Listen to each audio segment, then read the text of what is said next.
बिस्मिल्लाहिर्रहमानिर्रहीम, अस्सलाम वालेकुम। आप देख रहे हैं स्पोर्ट्स फ्लिक्स। मैं हूं हमजा शफीक। तो जनाब 17 साल का एक तवील इंतजार और फैसलाबाद के शायकीन क्रिकेट आज अपने मनपसंद खिलाड़ियों को, फेवरेट प्लेयर्स को अपने होम ग्राउंड में देख रहे हैं, यानी कि फैसलाबाद क्रिकेट स्टेडियम में, जो कि आखिरी मैच जहां पर जिना स्टेडियम में खेला गया, इकबाल स्टेडियम में माजरत के साथ 2008 में पाकिस्तान वर्सेस बांग्लादेश, ठीक है। उसके बाद अब पाकिस्तान वर्सेस साउथ अफ्रीका। 17 साल के बाद आज ओडीआई मैच खेला जा रहा है, जिसमें नए कप्तान शाहीन अफरीदी, जो कि पहली बार ओडीआई साइड की क़यादत कर रहे हैं, उन्होंने टॉस जीता।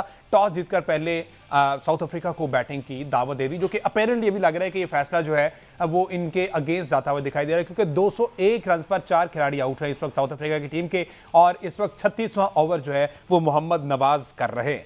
इस सीरीज में जनाब बेहतरीन मौके बाबर आजम के पास। पहले उन्होंने T20 सीरीज में रन्स जो रिकॉर्ड है वो अपने नाम किए, इसमें भी अब जो रिकॉर्ड है वो बाबर आजम अपने नाम कर सकते हैं। सिर्फ 1 सेंचुरी, और बाबर आजम जो है 20 सेंचुरीज के साथ सबसे ज्यादा सेंचुरी स्कोर करने वाले पाकिस्तान के बल्लेबाज बन जाएंगे, जो कि इससे पहले लेजेंड सईद अनवर के पास ये रिकॉर्ड है 20 सेंचुरीज बनाने वाला। इनके बराबर आ जाएंगे। अगर 2 सेंचुरीज करते तो 21 सेंचुरीज के साथ ये सरे फहरिस्त हो जाएंगे। तो जनाब इस वक्त बैटिंग जारी है साउथ अफ्रीका की टीम की। कंडीशंस क्या है इस पे देखेंगे। आज जनाब शाहीन शाह अफरीदी कप्तान है, फ़खर जमान वापस आए हैं, ओडीआई साइम अयूब, बाबर आजम, मोहम्मद रिजवान, सलमान अली आगा, हुसैन तलत पर दोबारा से जनाब इन्होंने रिलाय किया है। हसन नवाज हैं, ये क्यों है इस पर बात करते हैं। मोहम्मद नवाज हैं, नसीम शाह हैं और अब्रार अहमद हैं। इसके साथ साथ हमने बात करनी जनाब पाकिस्तान सुपर लीग इंतजामिया और फ्रेंचाइज मार्कान के दरमियान आज एक इंपॉर्टेंट इजलास होना है, जिसमें अब तय ये करना है कि कौन कौन से सिटीज शामिल होंगे, टीम कौन कौन सी फ्रेंचाइज आने वाली हैं। इंतहाई इंपॉर्टेंट इस मामले में ये चीज़ जो है वो देखी जा रही है। सारी सूरत में बात करते हैं इंटरनेशनल क्रिकेट, जो कि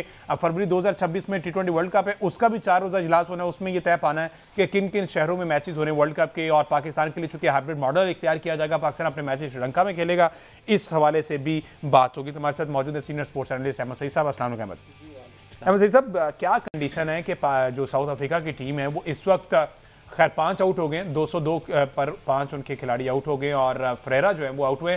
कंडीशन क्या समझ आई है? बॉलर के लिए हेल्पफुल है, बैटर के लिए हेल्पफुल है, सरफेस है, क्या चल रहा है फैसलाबाद में?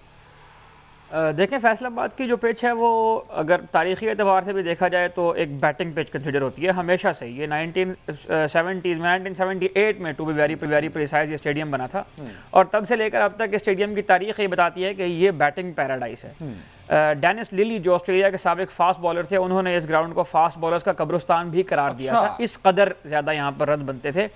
तो उस जमाने में जब यहाँ पर क्रिकेट हुआ करती थी, मेरे जमाने में ये टैग पिंडी को मिला था, बट अच्छा उससे पहले फैसलाबाद के पास था। नाइस। तो यानी पुराने जमाने की बात है, यहाँ पर 314 रन जो है वो हाईएस्ट स्कोर बन चुके हैं।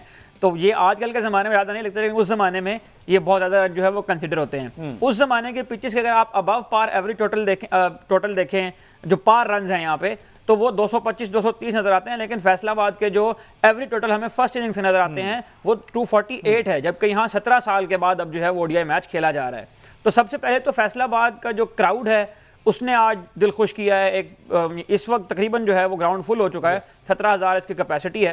पिच की आपने बात की है, कंडीशंस को बहुत ज़्यादा हेल्पफुल नहीं थी बॉलर्स के लिए शुरू में, और कहीं पर भी ऐसा नहीं दिखाया गया था कि बॉलर्स को इसमें कोई हेल्प मिल रही हो। पहला जो 10 ओवर का स्पेल था उसमें भी आपने देखा कि जो डेब्यूटेंट थे साउथ अफ्रीका के प्रेटोरियस, वो आज आके 50 रन कर गए, उनको किसी किस्म की दुश्वारी नहीं हो रही थी शाहीन अफरीदी को खेलने में, नसीम शाह खेलने में। गो कि इन दोनों की पेस भी जो है वो इतनी काबिल कदर नहीं थी उस स्पेल के दौरान, लेकिन कोई बहुत ज़्यादा मदद नज़र नहीं आई फास्ट बॉलर्स के लिए इस पिच के अंदर।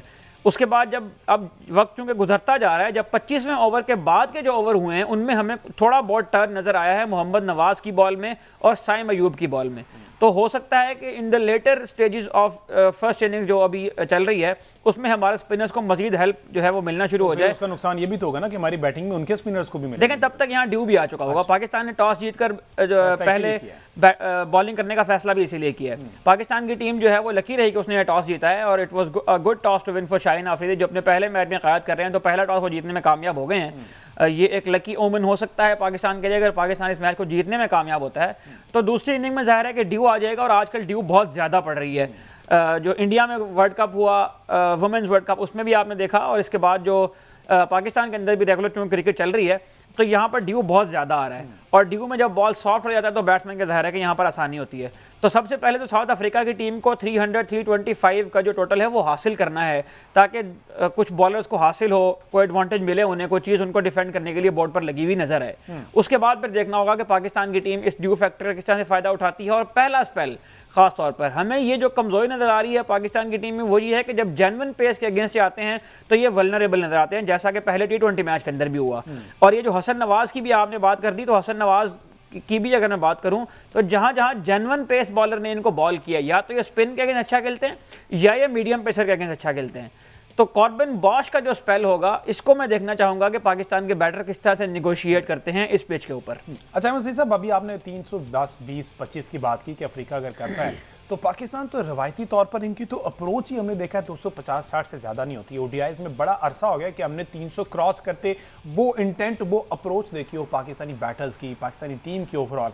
तो अगर ये 280-85 क्रॉस करते हैं, विकेट को एक साइड पर रखें, वो जैसा भी है ये 280-85 क्रॉस करते, तो आप समझते हैं मेंटली तौर पर हमारे ये प्लेयर्स प्रिपेयर हैं इस चीज़ के लिए कि हम 300 की तरफ जाएंगे, क्योंकि इनकी तो तैयारी उस हवाले से नहीं हुई। देखिए ये बहुत पर्टिनेंट क्वेश्चन है, और अगर आप ओडीआई के पाकिस्तान का गुज़श्ता रिकॉर्ड में निकाल कर देखें तो वो बहुत अच्छा नहीं है। एक मैच अलबत्ता मुझे यहाँ पर याद आ रहा है जो पाकिस्तान ने ट्राई सीरीज के मैच में 353 रन बना डाले थे 349 चेज करते हुए साउथ अफ्रीका के अगेंस्ट ही नेशनल स्टेडियम कराची में, जिसमें सलमान अली आगा और मोहम्मद रिजवान ने सेंचुरी स्कोर की थी। लेकिन ये बात इस हद तक बिल्कुल ठीक है कि जो हमारी तैयारियां हैं और जिस प्रोसेस के थ्रू प्लेयर यहाँ पर आते हैं, इनमें से कौन सा ऐसा प्लेयर है कि जिसने लिस्ट ए में को बहुत लंबी क्रिकेट खेली हो और ओडीआई की बहुत इन्होंने प्रैक्टिस की हो, इनको ये पता हो कि किस फेज में किस तरह से रन करने हैं। हसन नवाज तो T20 के बेस पर आए हैं, साइम अयूब भी अरसा हुआ उन्हें कोई इस किस्म की क्रिकेट नहीं खेली हुई।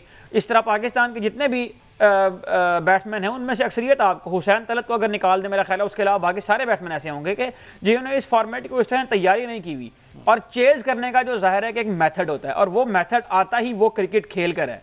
तो ये सवाल इस लिहाज से बहुत अहमियत का हामिल है कि जो पार्टनरशिप बिल्ड करने की आदत है वो हमारी टीम में हर रोज कम होती हुई नजर आ रही है हमें। हम तो टेस्ट क्रिकेट में भी इंटेंट की बात करते हैं, हम तो टेस्ट क्रिकेट में भी स्ट्राइक रेट की बात करते हैं, और हमारे टेस्ट मैचेस जो है वो तीसरे चौथे दिन में खत्म हो जाते हैं। तो पाकिस्तान के जो क्रिकेटर्स हैं उनमें जो पार्टनरशिप्स को बिल्ड करने की सलाहियत है, ये जो अहलियत है, ये हमें सिवाय 2-3 बैटर्स के और कहीं नजर नहीं आती। खुदा ना खास्ता पाकिस्तान जो है वो अर्ली विकेट्स लूज करता है और साइम अयूब की जिस तरह से बैटिंग फॉर्म चल रही है वो उसको कैपिटलाइज करने में कामयाब नहीं होते हैं। तो फिर ये एक जेन्युइन क्वेश्चन होगा कि बाबर आजम का रोल इसमें क्या है, मोहम्मद रिजवान का रोल इसमें क्या है, सलमान अली आगा, ये 3 ऐसे प्लेयर हैं कि जिनसे हम ये उम्मीद रख सकते हैं कि वो आएंगे और पार्टनरशिप बिल्ड करेंगे, एक एंड को संभाल कर रखेंगे और दूसरे एंड पर जो है वो प्लेयर खेले चले जाएंगे। तो ये इस हद तक एक बहुत अच्छा सवाल है, और आज यकीनन पाकिस्तान की टीम के पास एक अच्छा चांस भी है, कंडीशन भी सूट कर रही हैं, टॉस जीते हुए हैं, ड्यू का फैक्टर भी होगा, तो पाकिस्तान को जितने भी रन बोर्ड पर लगे हुए हैं पाकिस्तान को उसको चेज करने के लिए जाना चाहिए। और पाकिस्तान ने अब चूंकि आगे 5-6 ओडीआई मैचेस खेलने हैं लगातार, तो उसके लिए भी एक अच्छा स्टार्टर होगा अगर पाकिस्तान इस मैच को जीतने में कामयाब होता है तो। अच्छा, आपने अभी हुसैन तलत की बात की है। Hussain Talat was used to be a proper bowler. हमने देखा कि माजी में बॉलिंग अच्छी किया करते थे। हुसैन तलत के पे टैग ही यही था कि बॉलिंग ऑलराउंडर आप उसे कह सकते थे। लेकिन माजी में अभी रिसेंट पास्ट में हमने देखा कि हुसैन को जब टीम में रखा गया है उनको बॉलिंग में यूटिलाइज नहीं किया गया। इसमें भी अभी देख रहे हैं जितने भी ओवर कराए हुसैन तलत को यूटिलाइज नहीं किया जा रहा। जहां पर सभी को कर रहे हैं वहां पे व्हाई नॉट हुसैन तलत। हमें थोड़ा सा आइडिया हो जाए कि हुसैन को आगे कैरी करना है, एज बैटर करना है, एज बॉलर करना है, एज ऑलराउंडर करना है, उनको जरा क्लैरिटी मिल जाए। तो डोंट यू थिंक कि उनको एक मौका मिलना चाहिए बॉलिंग में भी? देखिए बिल्कुल, लेकिन मैं इस बात से थोड़ा सा इख्तलाफ करूंगा कि हुसैन तलत जो है बॉलिंग ऑलराउंडर, वो बेसिकली तो बैटिंग ऑलराउंडर ही हैं, लेकिन उनका बॉलिंग का एक्सपीरियंस अच्छा खासा है। वो बहुत ज़्यादा उन्होंने बॉलिंग की है। जी हाँ, और उनको रखा भी मेरा ख्याल है कि फ़हीम अशरफ की जगह पर गया है इस टीम के अंदर।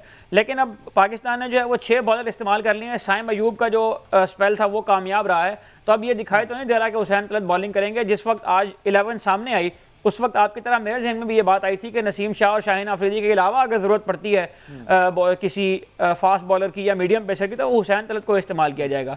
लेकिन पिच में जो है वो बहुत ज़्यादा हेल्प हमें नज़र आया नहीं है फास्ट बॉलर्स के लिए या मीडियम पेसर्स के लिए। तो मुझे ये लगता है कि स्पिनर्स का कोटा जो है वो मुकम्मल किया जाएगा और डेथ में नसीम शाह और शाहीन अफरीदी जो है वो अपने ओवर मुकम्मल करेंगे।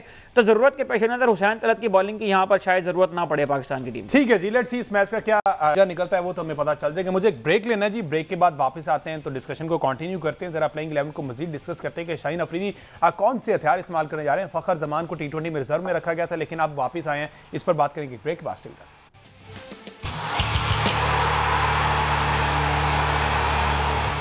वेलकम बैक जी। बात हो रही Pakistan versus south Africa. 3 ODI matches Faisalabad में खेले जाने। 17 साल का तवील इंतजार किया फैसलाबाद के शायकीन क्रिकेट ने और बिलाखिर वो मौका आ गया है और पाकिस्तान वर्सेस साउथ अफ्रीका इस वक्त मैच जारी है। तो जनाब अहमद सईद साहब, हम प्लेइंग 11 की बात कर रहे थे। शाहीन शाह अफरीदी कप्तानी कर रहे हैं, क्या समझते हैं? एक वसी तजर्बा है लेकिन वो T20 फॉर्मेट पे है। PSL के 3 टाइटल जीते हैं, हमें 2 टाइटल उन्होंने जितवाए हुए हैं और मुसलसल उसका हिस्सा है।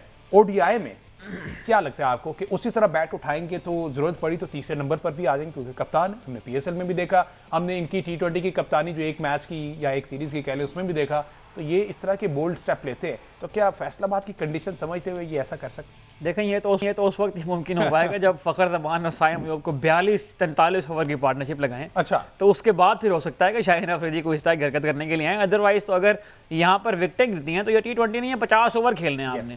तो उसके बाद आपको पार्टनरशिप लगाने के लिए प्लेयर चाहिए। तो मुझे लगता नहीं है कि शाहीन अफरीदी इस फॉर्मेट के अंदर कोई इस तरह का रिस्क जो है वो लेंगे। लेकिन शाहीन अफरीदी को प्रेडिक्ट भी तो नहीं ना किया जा सकता। कोई ऐसी दुनिया में आज तक मशीन ईजाद नहीं हुई, कोई दुनिया में ऐसा बंदा, कोई ऐसा कोच नहीं है जो ये बता सके कि शाहीन अफरीदी इस वक्त किस मूड में है। तो लेकिन फॉर्मेट के एतबार से हमें ये लगता है कि पाकिस्तान की टीम को, और जितना टोटल बनने जा रहे हैं यहाँ पर 37 ओवर इस वक्त हो चुके हैं, 205 रन, अगर ये ओवर पूरे खेलने में कामयाब होगी साउथ अफ्रीका की टीम तो जाहिर है कि वो 67 रन मजीद ऐड करेंगे। तो 280 प्लस का चेस तो ये प्रॉब्ली हो सकता है, अल्लाह ना करे कि ऐसा हो, इससे कम ही रहना चाहिए। लेकिन अगर 280 का चेस होगा तो फिर पाकिस्तान को जाहिर है कि 2 बड़ी पार्टनरशिप तो चाहिए होंगी। इन पार्टनरशिप को लगाने के लिए जाहिर है पाकिस्तान को फ़खर जमान के ऊपर, बाबर आजम के ऊपर, मोहम्मद रिजवान के ऊपर, सलमान लिया के ऊपर रिलाय करना होगा। उसके बाद हुसैन तलत और हुसैन नवाज, हसन नवाज, ये ऐसे प्लेयर हैं कि जिनके बारे में हम ये नहीं कह सकते कि पूरी टीम इनके ऊपर बैंक कर रही है कि ये मैच जितवा देंगे। ये मैच जितवा गए तो बहुत अच्छी बात है, लेकिन जो सीनियर प्रोज होते हैं उनके ऊपर आप ज्यादा इन्हिसार करते हैं। अच्छा, बाबर आजम की आपने बात की, आपको पता है बाबर आजम के पास एक और मौका है 2, 3, 4 लोगों के रिकॉर्ड तोड़ने का। उसमें जनाब द ग्रेट सईद अनवर है। अगर 2 सेंचुरीज करते, 1 सेंचुरी करते तो उनके बराबर आ जाएंगे, 2 करेंगे तो उनका रिकॉर्ड टूट जाएगा। 20 सेंचुरीज वो पाकिस्तान की तरफ से कर चुके हैं और ये वाहिद बैटर है सईद अनवर साहब कि उन्होंने 20 सेंचुरीज की पाकिस्तान की तरफ से। उसके अलावा ब्रायन लारा, महिला जयवर्धने और जो रूट को भी पीछे छोड़ देंगे, जिनकी वनडे सेंचुरीज की तादाद 19 है। अभी तो बाबर आजम के साथ खड़े हुए 19 सेंचुरियां बना के। तो बाबर आजम की एक लंबी फहरिस्त है रिकॉर्ड्स की, लेकिन जो उनके नाकदीन हैं, जो उन पर तनकीद करते हैं, वो कहते हैं जनाब B, C, D टीम्स के खिलाफ स्कोर करके तो ये उन्होंने बनाया हुआ है। मैंने सुना कुसीना कंट्रीज के खिलाफ भी बहुत अच्छे रिकॉर्ड इनके। देखिए, नाकिदीन को तो जाहिर है कि नाकिद कहते ही इसीलिए हैं कि उन्हें तनकीद करते रहना है हर हाल के अंदर।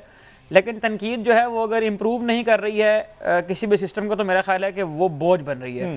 बाबर आजम के रिकॉर्ड्स की अगर आप बात कर रहे हैं तो पहले मैं 2 रिकॉर्ड्स में ऐड कर दूं, उसके बाद मैं आपके सवाल का जवाब दे देता हूं। बाबर आजम जो है उनको 70 रन मजीद चाहिए हैं। उसके बाद वो 4300 रन बनाने वाले वाहिद प्लेयर होंगे दुनिया के जिसने तीनों फॉर्मेट में 4300 प्लस रन बनाए होंगे। बाबर आजम के पास एक और चांस ये है कि बाबर आजम जो है वो अगर इस सीरीज में 150 रन ऐड कर लेते हैं तो वो सीना कंट्रीज के खिलाफ, south Africa, England, New Zealand, Australia, ये उनके लिए जवाब है जो ये कहते हैं कि छोटी टीमों के खिलाफ रन करते हैं।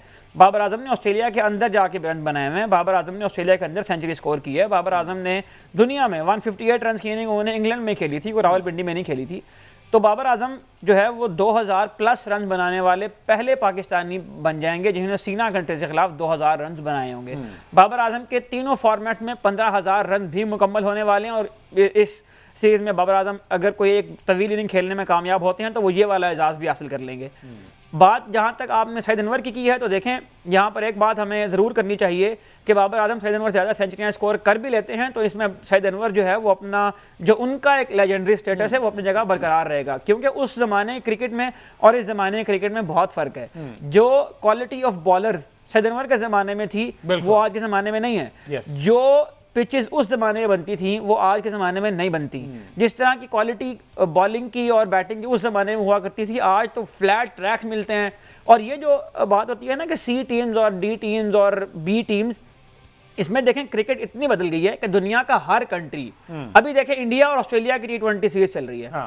उनके जो सीनियर प्लेयर्स हैं उन्होंने शेफील्ड शील्ड खेलना ऑप्ट किया है इंडिया के अगेंस्ट, जो वर्ल्ड चैंपियन है T20 का, उसके अगेंस्ट खेलने से वो शेफील्ड शील्ड खेलना ज़्यादा मुनासिब समझ रहे हैं क्योंकि वो एशेज सीरीज तैयारी कर रहे हैं। तो पूरी दुनिया में इस वक्त क्रिकेट इतनी ज़्यादा हो गई है कि टीमें पिक एंड चूज करती हैं। ये ऐसा नहीं है कि ये C टीम या B टीम या D टीम वो जानबूझकर भेजते हैं। उनके प्लेयर्स जो हैं उन्होंने अपने आप को, अब साउथ अफ्रीकन क्रिकेट का मसला ये है कि उनके प्लेयर्स रिटायरमेंट लेके लीग की तरफ जा रहे हैं। वेस्ट इंडियन टीम का मसला ये है कि उनके प्लेयर रिटायर होकर लीग की तरफ जा रहे हैं।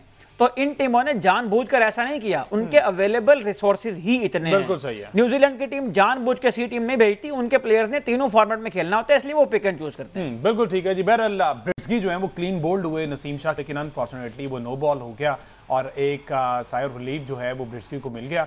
एक और खैर जॉर्ज लिंडा जो आउट हो गए, इस वक्त 209 पर 6 खिलाड़ी आउट हो गए साउथ अफ्रीका। लेट्स सी इसका क्या रिजल्ट निकलता है। जो भी रिजल्ट होता है कल के शो में इसको मजीद भी डिस्कस करेंगे। मुझे दीजिए इजाजत।